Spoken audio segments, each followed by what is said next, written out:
Thank you very much, Honorable Senator Pimentel, Senator Trillanes, and all of the senators present. My my opening speech will be limited to the building two, as we have been asked by the Honorable Senator Coco Pimentel. Maraming salamat po, Mr. Chairman, sa pagkakataong naibigay ninyo sa akin na linawin ang issue na sinasabing overpricing ng Makati City Hall Building 2. Bago po ako magsimula, nais ko pong linawin at ulit-ulitin ang nasabing proyekto ay hindi parking building o gusali para sa parking lamang. Ito ay office building ng Makati City Hall na may mga floors para po sa mga sasakyan. Ang Makati City Hall Building 2 ay may features na version po namin ng isang green building.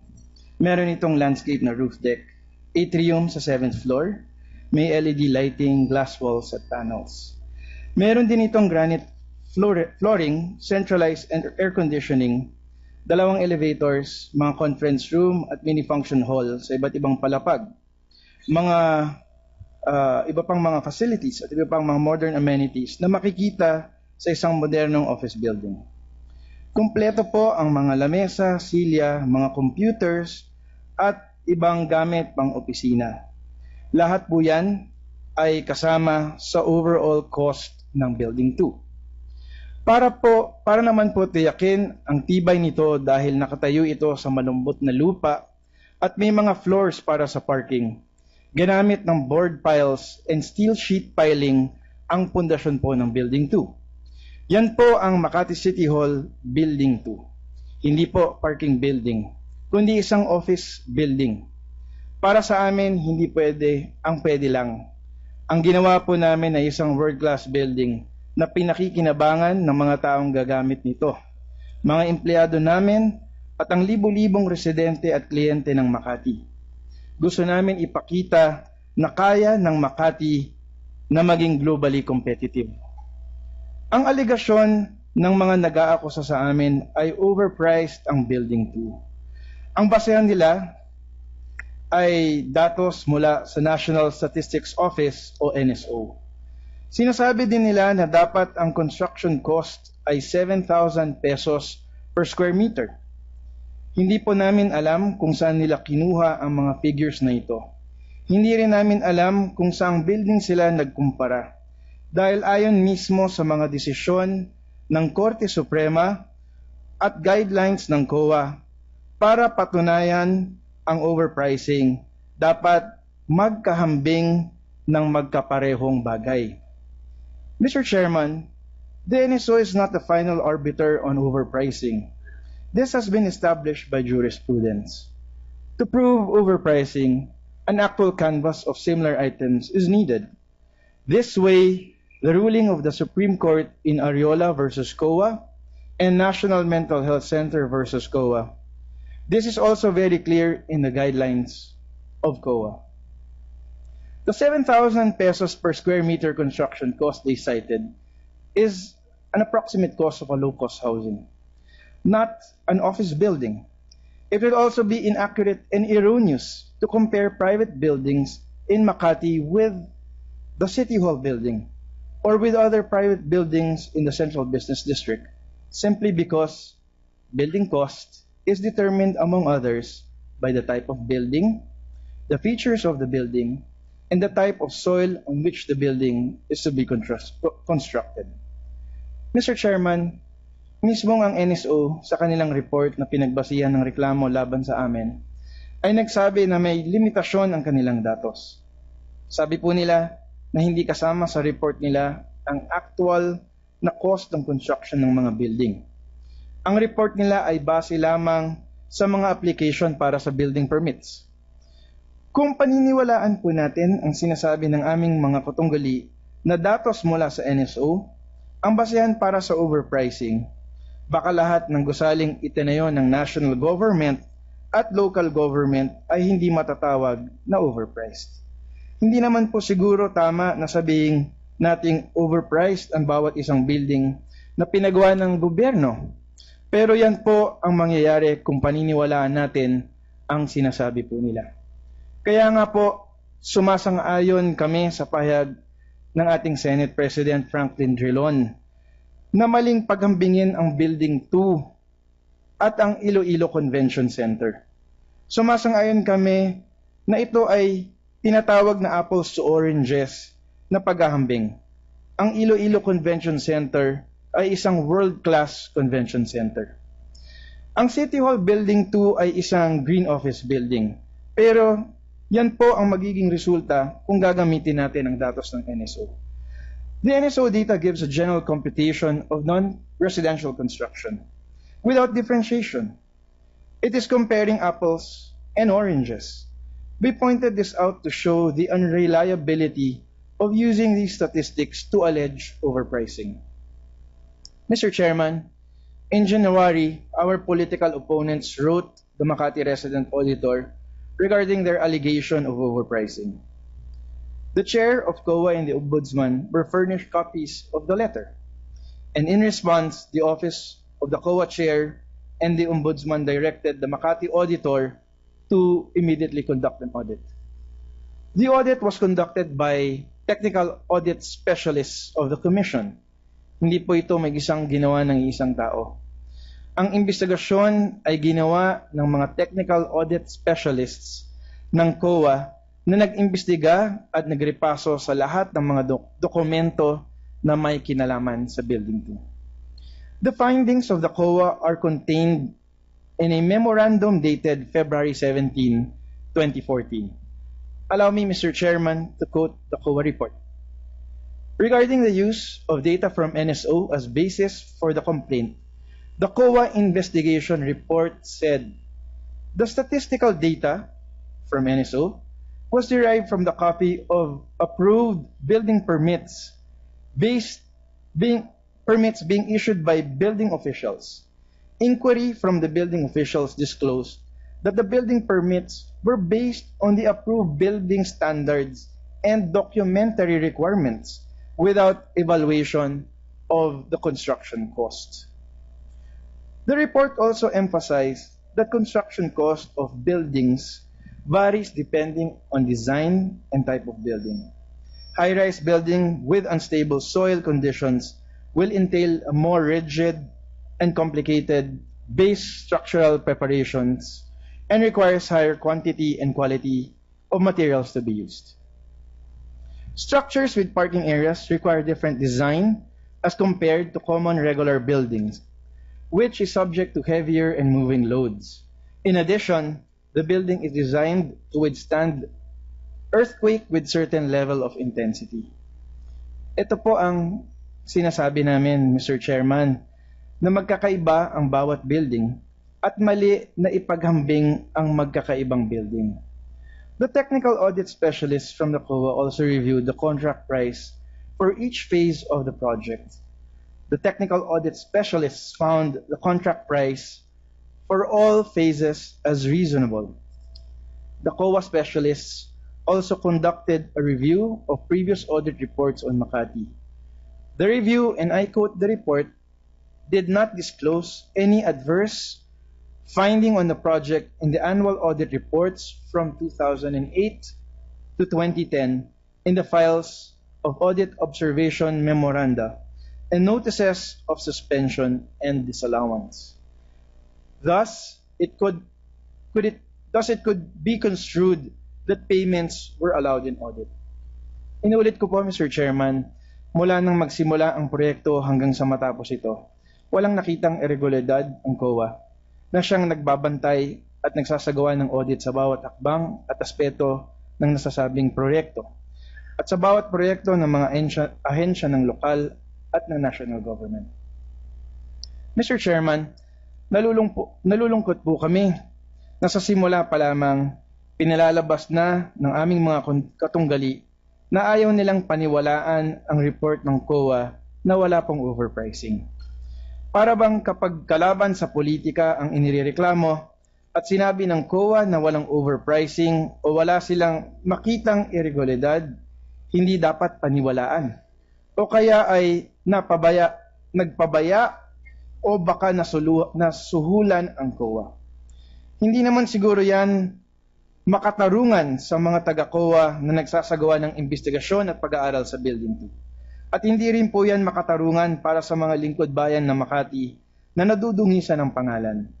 Mr. Chairman, ang COA ang sangay ng pamahalaan na may natatanging tungkulin na, and I quote, to review and evaluate contracts with emphasis on the engineering and other technical aspects. Ibig sabihin, tanging ang COA lamang ang inaatasan ng batas na gumawa ng ganitong pagsusuri. Malinaw po na politika lamang ang dahilan ng lahat ng akusasyong ito laban sa amin. Si Ginoong Bondal, ang official candidate ng Nationalista Party noong 2013 election, ayon na rin sa kanyang certificate of candidacy.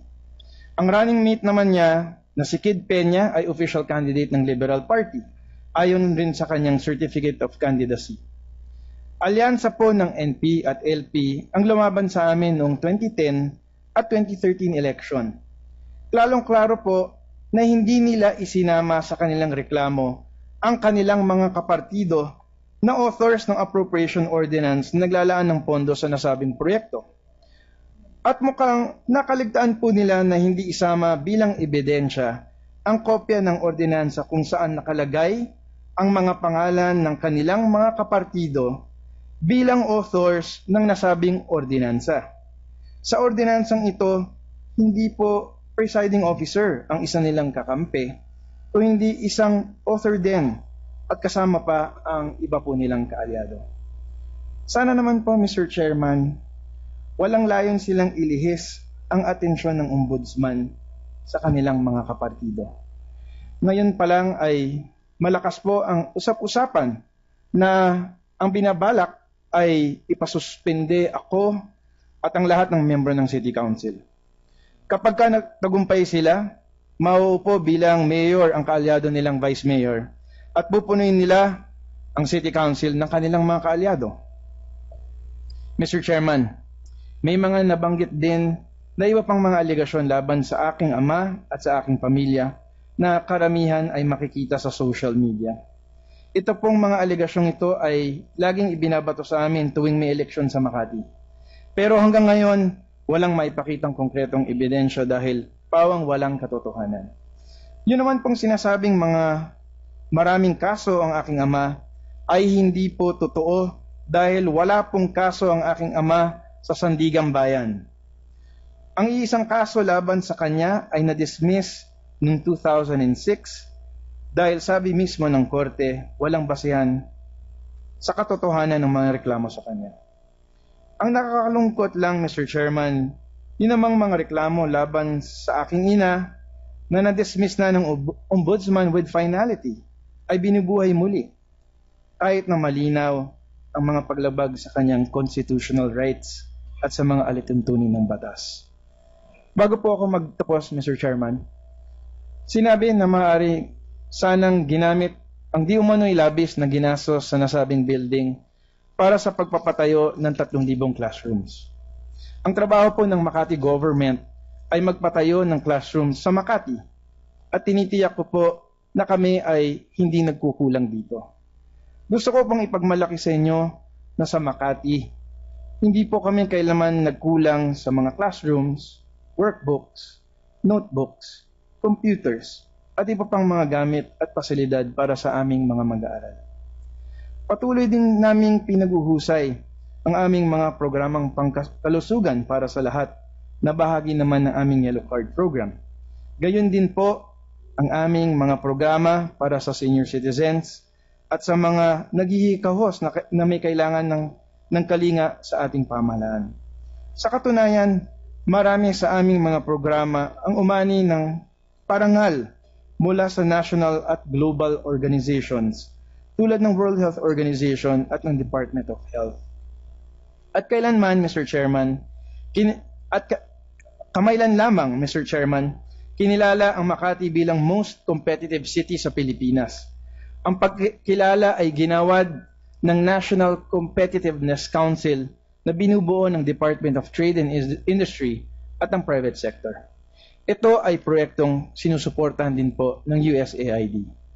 Makati City was ranked first in overall competitiveness among 136 cities that participated in this year's Cities and Municipalities Competitive Index, which measured performance in terms of economic dynamism, government efficiency, and infrastructure. For over 2 decades now, Makati has been able to sustain a high level of investor confidence because of the reforms we have put in place to promote transparency and efficient delivery of services. Since the time of my father, Vice President Jejomar Binay, the city government has pursued efforts to upgrade its systems and processes to reduce red tape, cut down the processing time for permits, clearances, and other transactions, promote transparency, and remove the opportunities for corruption. Our performance and operations were reviewed and graded by an independent and highly experienced team of evaluators.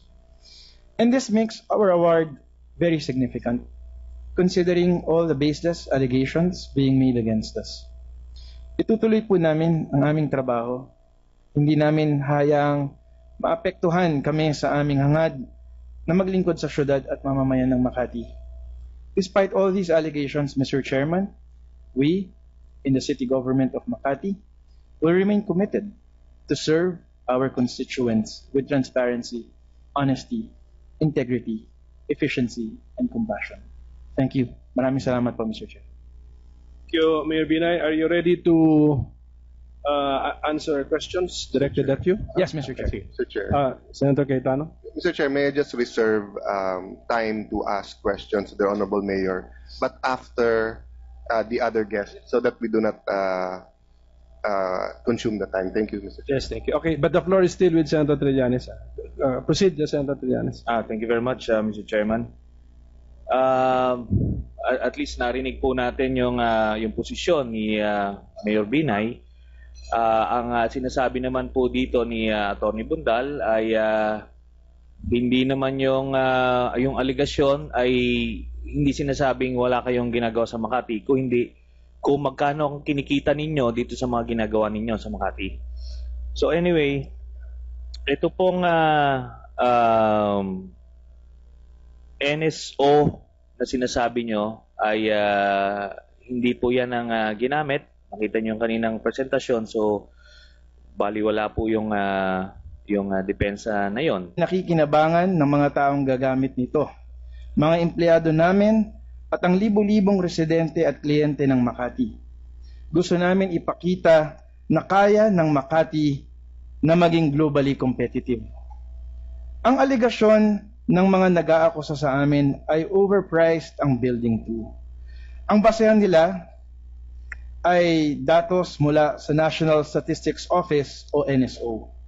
Sinasabi din nila na dapat ang construction cost. Thank you very much, Honorable Senator Pimentel, Senator Trillanes, and all of the senators present. My opening speech will be limited to the Building 2 as we have been asked by the Honorable Senator Coco Pimentel. Maraming salamat po, Mr. Chairman, sa pagkakataong naibigay ninyo sa akin na linawin ng issue na sinasabing overpricing ng Makati City Hall Building 2 panels. Meron din itong granite flooring, centralized and air conditioning, 2 elevators, mga conference room at mini function hall sa iba't ibang palapag, mga iba pang mga facilities at iba pang mga modern amenities na makikita sa isang modernong office building. Kumpleto po ang mga lamesa, silya, mga computers, at ibang gamit pang opisina. Lahat po yan ay kasama sa overall cost ng Building 2. Para naman po tiyakin ang tibay nito dahil nakatayo ito sa malumbot na lupa at may mga floors para sa parking. Ginamit ng board piles and steel sheet piling ang pundasyon po ng Building 2. Yan po ang Makati City Hall Building 2. Hindi po parking building, kundi isang office building. Para sa amin, hindi pwede, ang pwede lang. Ang ginawa po namin ay isang world-class building na bago po ako magsimula, nais ko pong linawin at ulit-ulitin, ang nasabing proyekto ay hindi parking building o gusali para sa parking lamang. Ito ay office building ng Makati City Hall na may mga floors para po sa mga sasakyan. Ang Makati City Hall Building 2 ay may features na version po namin ng isang green building. Meron itong landscape na roof deck, atrium sa 7th floor, may LED lighting, glass walls at